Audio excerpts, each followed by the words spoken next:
Travis Walton e seu cunhado e melhor amigo, Mike Rogers, se dedicavam à exploração de madeira nas matas perto de Snowflake, uma pequena cidade no estado do Arizona, nos Estados Unidos da América. Em 5 de novembro de 1975, às 18 horas, após mais um dia de trabalho, eles e mais 4 empregados subiram na caminhonete para retornarem para Snowflake. Já na estrada, viram por detrás de uma colina uma estranha luz. Aproximaram-se e notaram que a luz emanava de um objeto discoide que flutuava estático a mais ou menos 7 metros de altura. O objeto era metálico, tinha várias linhas verticais mais escuras, um diâmetro de 7 metros, por 2 metros de altura, aproximadamente.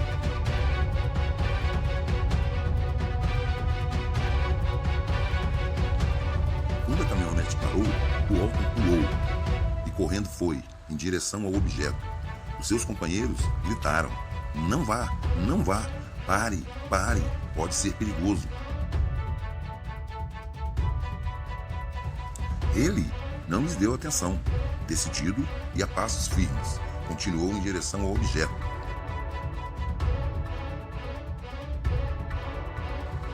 Mais tarde, em uma entrevista, relatou: "Eu não poderia perder a chance de ver o móvel de perto."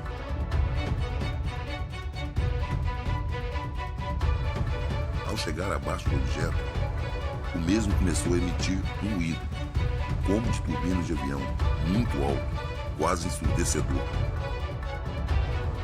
Em dado momento, começou a girar em volta dele mesmo.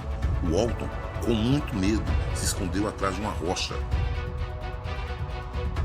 De repente, a nave acelerou o rodopio. Em pânico, o Walton se levantou e pensou em retornar à caminhonete. Mas antes, foi atingido por um raio azul que saiu do disco, uma alta descarga elétrica que o fez desmaiar. Seus amigos acharam que ele havia morrido e, temendo o que poderia acontecer também com eles, saíram em disparada pela estrada acidentada.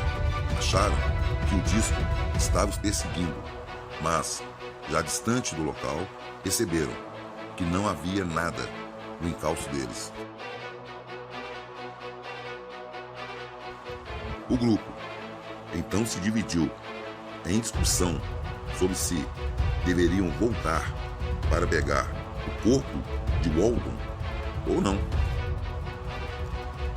Mas Rogers, com firmeza, deu um ultimato: "Espere aqui quem não quiser voltar. Ao fugirmos, agimos como covardes.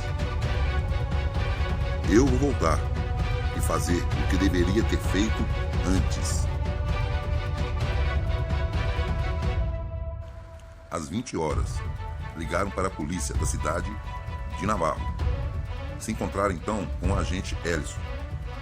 Perturbados, alguns em prantos, relataram a história ao agente, que pensou: se estão mentindo, são bons o que fazem. Por volta das 21 horas, por insistência de Rogers, voltaram ao local, agora contando com o xerife da cidade, mais alguns policiais e Rogers e mais um do seu grupo, pois os outros, nervosos, não apresentavam condições de ajudar na busca. Após algum tempo de busca, os policiais começaram a duvidar da história. Não havia sinal de óleo, nem um indício físico para comprovar a história. Havia ainda o temor que o Walton morresse por hipotermia, já que o inverno naquelas montanhas são de noites muito frias. As buscas continuavam. Televisão e jornais davam grande cobertura. A polícia cada vez mais duvidava da história do grupo.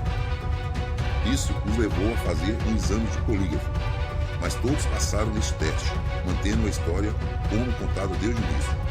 Meia-noite, no dia 10 de novembro de 1975, Travis ligou para a casa de uma irmã, Alison, que morava em Taylor, Arizona, a 16 quilômetros de Snowflake. Disse Travis: "Estou em um posto de gasolina, na cidade de Ember. Estou ferido, preciso de ajuda."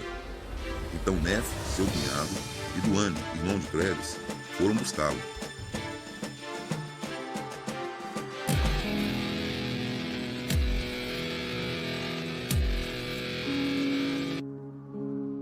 Chegando ao local, o acharam caído, em pânico, magro e com barba por fazer. Balbuciava, sob seres de olhos terríveis. Tremendo e assustado, pensava que se havia passado apenas algumas horas que estava ausente, mas na verdade haviam-se passado 5 dias.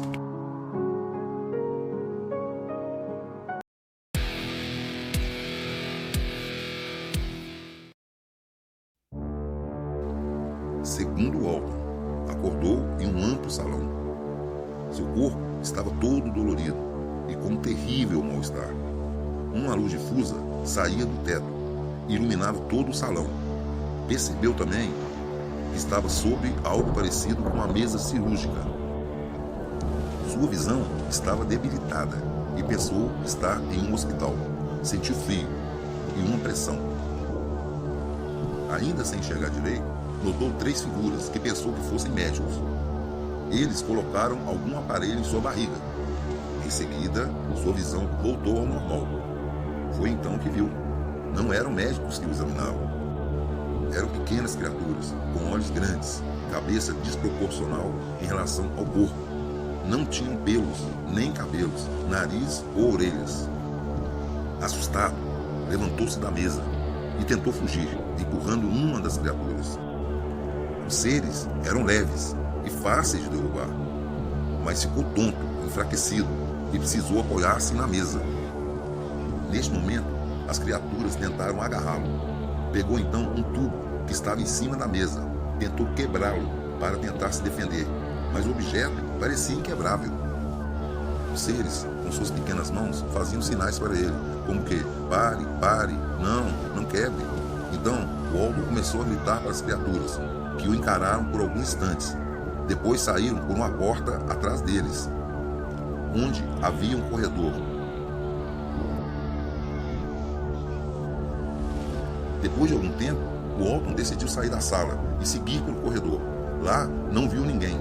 Passou por uma porta aberta, do lado esquerdo do corredor, mas não se atreveu a olhar para dentro da sala. Pouco à frente, à direita, havia outra porta, que pensou ser uma saída, mas na verdade era uma sala redonda, onde no fundo havia uma parede com 3 retângulos, como se fossem portas fechadas, e à frente deles, uma poltrona, um tamanho pequeno para o ser humano.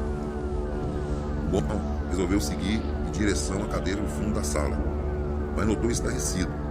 À medida em que ele andava, as paredes da sala se escureciam, e nelas apareciam pontos brilhantes que pareciam estrelas. Quando chegou à poltrona, notou que podia ver o céu noturno pelas paredes, que agora estavam transparentes.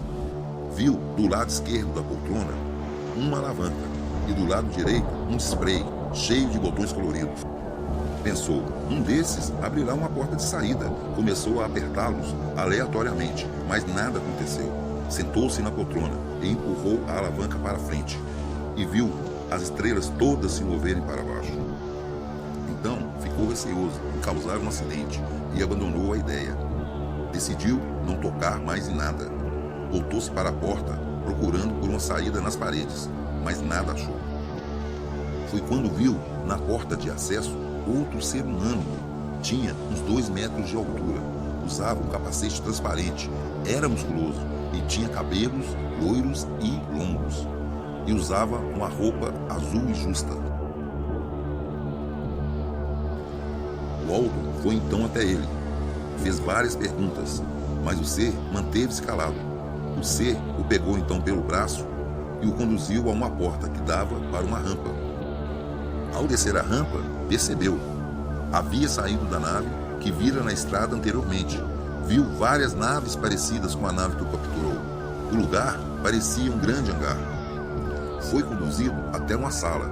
Lá estavam uma mulher e 2 homens, com corpo e rostos perfeitos, e vestidos como o homem que havia o conduzido até ali.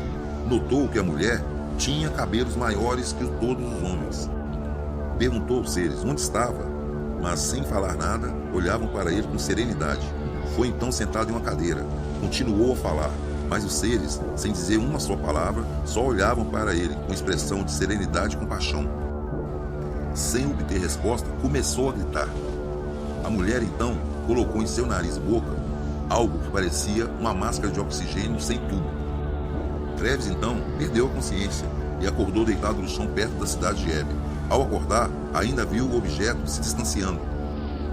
Treves, após o incidente, foi submetido a testes de polígrafo, vários interrogatórios, exames médicos, mas sempre manteve a sua versão. Em 1978, publicou o livro The Walton Experience. Em 1993, o livro foi adaptado para o cinema, com o filme Fogo no Céu. Esse filme tem partes que são criticadas pelo próprio Walton.